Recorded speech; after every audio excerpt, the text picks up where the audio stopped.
Assalamualaikum warahmatullahi wabarakatuh.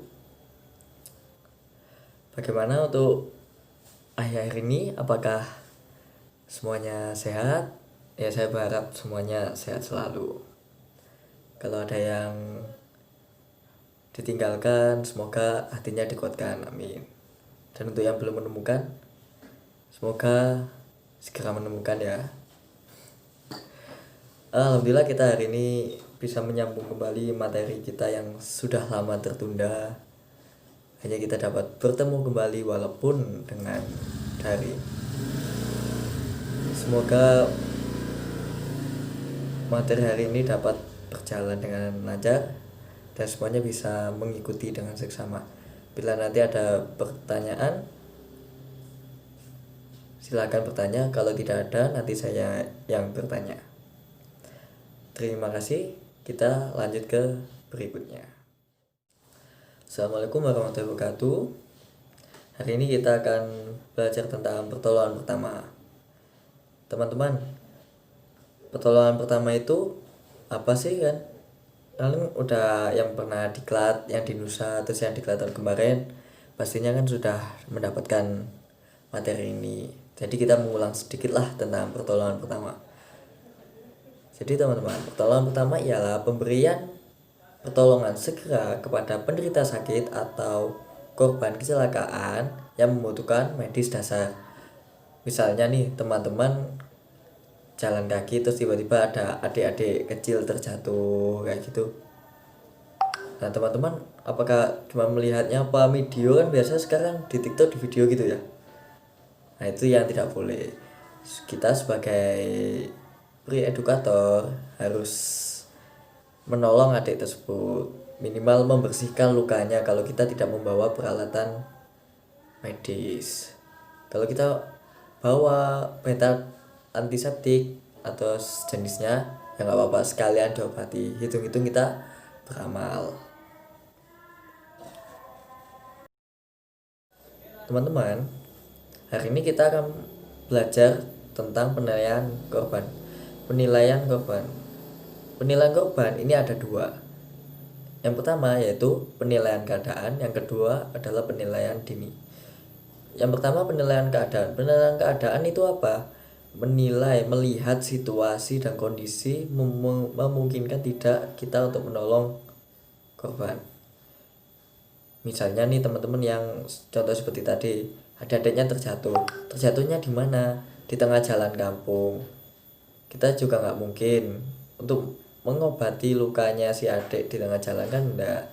Kita tuntun atau kita gendong langsung ke pinggir jalan biar aman, kita yang menolong juga aman, adiknya juga lebih aman, seperti itu. Kalau bisa di jalan raya kak gimana? Kalau di jalan raya itu tergantung situasi. Misal ada yang menutup jalan, terus akhirnya kita dipersilakan menolong agak, tapi arusnya dialihkan, itu tidak apa-apa di situ. Kalau misalnya tidak, ya kita pinggirkan dulu ke pinggir agar tidak membuat macet. Teman-teman, selanjutnya dalam penilaian korban yang kedua itu ada penilaian dini. Penilaian dini ini ada yang namanya kesan umum. Kesan umum ini kita melihat kesannya korban, keadaan korban ini kira-kira trauma atau medis. Untuk trauma itu sesuatu yang dialami si korban setelah kejadian, seperti luka lecet atau luka-luka yang terlihat setelah dia terjatuh. Nah, seperti itu namanya trauma, kesan trauma. Misalkan kesan medis yaitu penyakit yang sudah dideritanya sebelum kejadian. Misal korbannya itu sudah menderita mata minus tapi setelah kecelakaan tetap minus. Nah itu keadaan kesan medis seperti itu. Atau ada yang penyakit dalam-dalam lainnya, nah itu termasuk kesan medis seperti itu. Yang kedua ada memeriksa kesadaran. Memeriksa kesadaran ini ada 4 tingkat. Ada awas, suara, nyeri, sama tidak respon. Awas gimana cara mengetahuinya?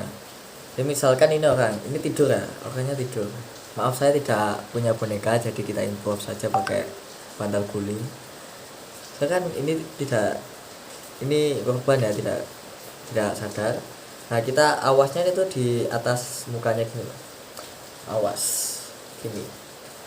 Nah kalau korbannya seperti ini terus tiba-tiba melek kayak di kenek-kenek no melek, nah itu berarti tingkat kesadarannya yang pertama itu awas. Yang kedua apa? Pakai suara. Pakai suara ini apa? Dipanggil masnya, dipanggil mas mas mas kayak gitu. Seperti ini. Mas mas, anggap tidur ya, ini tadi dianggap tidur ya. Nah selesai baru bila masih belum bangun, nah kita pakai nyerinya bagaimana? Kita cubit di sini sebelah lengan ini, kita cubit. Nah, kalau korbannya sadar waktu itu, nah itu tingkat 3.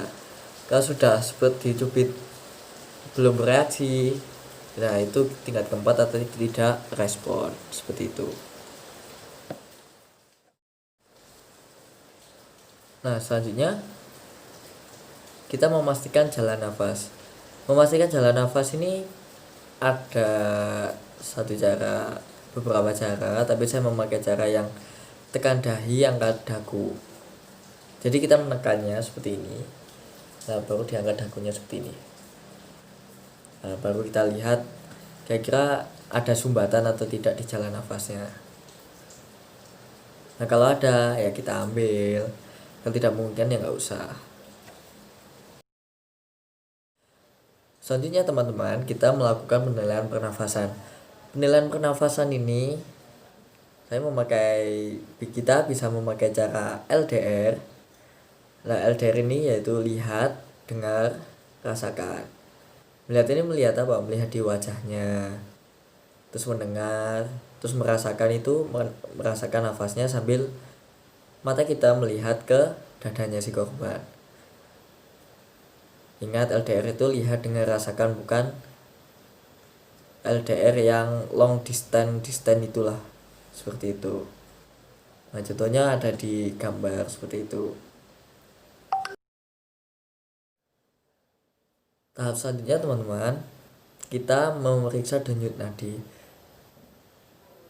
Bagaimana memeriksa denyut nadinya? Memeriksanya itu ada 2 cara. Bila si korban tidak sadar, maka kita memeriksanya di sini, nadi karotis. Bila sadar, kita memeriksa nadinya di yang di sini, pergelangan tangan. Untuk berapa kalinya kita hitung sampai 10 detikan lah. Hasilnya dari 10 detik ini nanti dikalikan 4. Saya dikalikan 4 baru dikalikan 2. Baru bertemu hasilnya berapa untuk normalnya. Untuk normalnya di situ bisa kita baca. Yang terakhir yaitu kita menghubungi bantuan. Bukan terakhir sih, sebetulnya walaupun saat kita menolong si korban, kita juga harus menelpon bantuan juga. Setidaknya kita setelah penolongan bantuannya telah tiba, atau saat kita melakukan pertolongan kita ada bantuan dari tenaga medis, seperti itu. Bila semua dilakukan, tunggu.